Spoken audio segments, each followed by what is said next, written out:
If I can put everything in one word, that's appreciation. We met you about 5 years ago through an interview you had with Wayne Dyer. And that changed my life completely.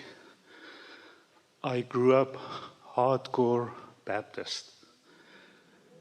So this entire experience rocked all my religious beliefs and everything.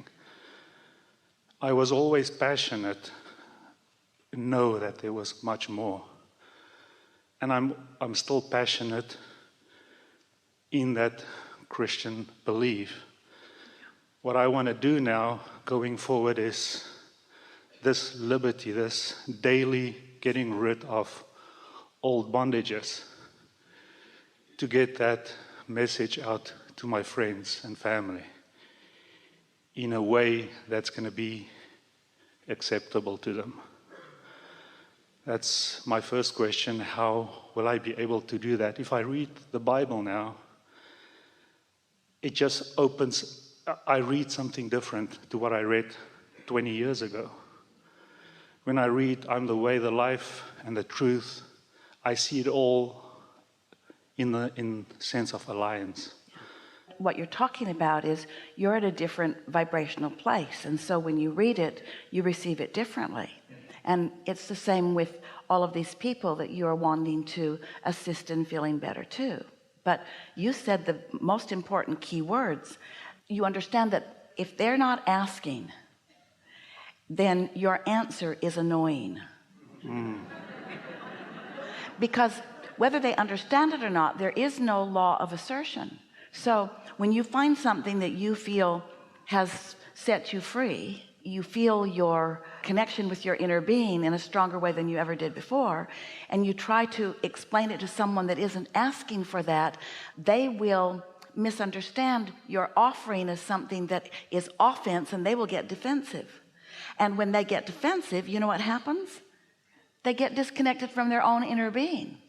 And so what we would like you to just ponder a little bit is, in the same way that your inner being called you through your path of least resistance to something that is meaningful and helpful, everyone else's inner being is doing the same. So when you live in your joy and you don't try to assert information, instead you let law of attraction bring those who are ready, then you have a much more satisfying experience, and so do they. Also, we'd like to say to you that we want you to hear this the way we mean it, so we have to set you up a little bit for it. We have only respect for all religion, because there is something for everyone wherever they are ready to receive. Esther said to us in the beginning, Abraham, why are they lying? And we said, if everyone were in exactly the same place, then only one teacher would ever be necessary. But people are in different places of understanding, and we do not mean by that, we do not mean to imply that we see ourselves as more evolved or more revered as teachers than any of those ministers in any of those churches. That is not what we mean. What we mean is law of attraction will bring everyone right to where they are vibrating. Maybe not right to where they are wanting to be, but right to where they are vibrating. That was the setup, so that you will understand what we mean by this example. If you saw a little baby learning to walk and he kept falling down, you wouldn't say, get up, you little dummy. You would understand that he's finding his balance, and that's what so much of your early life does for you. In other words, so many people that find themselves in religions are there because their parents and their parents before and their parents before and their parents before were. It's easy to understand why, but there is value everywhere. And most of the value that comes, people want to talk about their children in school, and we like to interchange or exchange the word school with prison on a regular basis, because they have so many similar characteristics. And religions are a little bit that way too.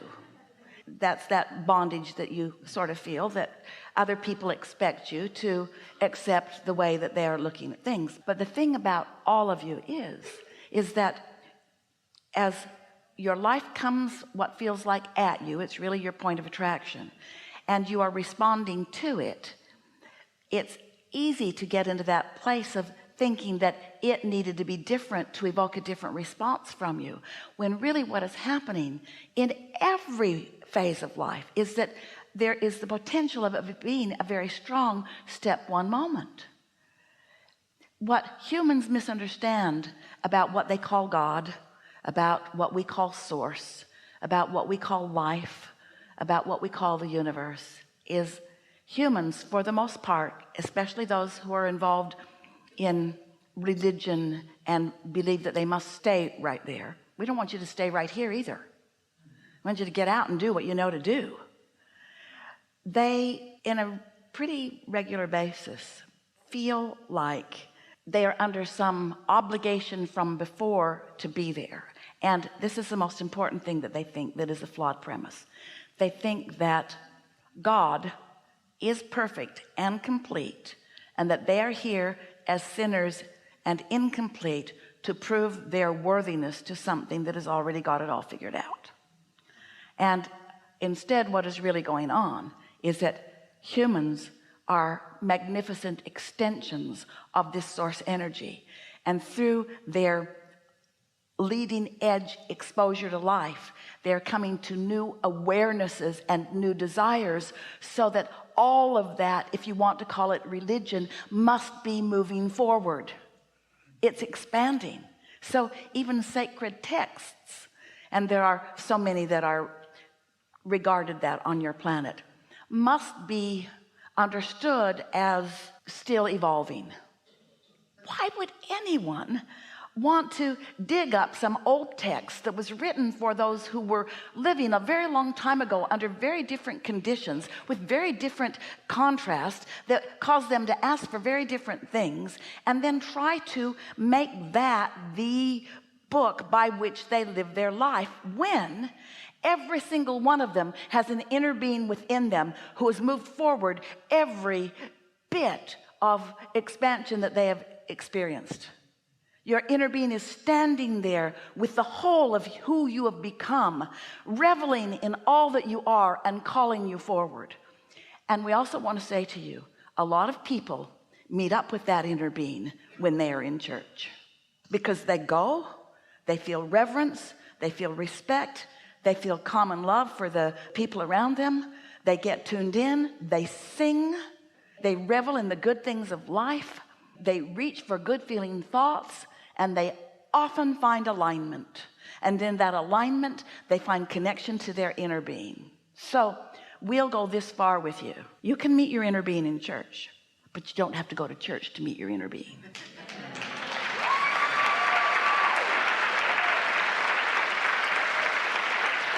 And why nitpick where people are meeting up with who they are, you see? But we know what you're getting at to this extent. Sometimes people in their fear gather together in clusters and become obnoxious. And then they want to boss you around and tell you what you should do. They want to replace your guidance system with them, with their old stale texts, with their own old stuff. And that doesn't resonate with you either. But you can't just take a whole concept and say all bad. Let's look at it this way. So in the humaning thing that we're teasing you about, but we mean it really seriously, what humans want to do is they want to take all the manifestations, and by that we mean all the things that have turned from thoughts to things, all the furthest manifestations of life, which is what you've all come. This leading edge where thoughts turn to things is so delicious. It's what you all came for. But you want to take them and you want to sort them into piles. So you've got Republican piles and Democratic piles, and you have different gender piles, and you have different sexuality piles, and you want to divide everything into those piles and then debate the rightness or the wrongness of the pile that you're not in, the wrongness of the pile you're not in, and the rightness of the pile that you are in.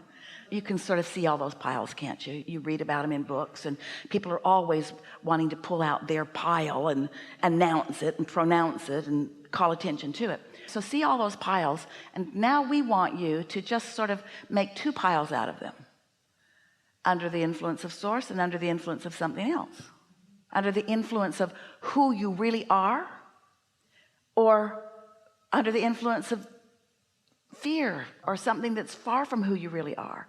And then we also want to call to your attention that every one of those piles, no matter what religious pile it is, or no matter what political pile it is, or no matter what pile it is, has some who are under the influence of their inner being and some who are not, right in there. Doesn't that make you feel pretty good about your humanity? Yeah. Yeah. Yeah. Thank you. All my appreciation. Thank you.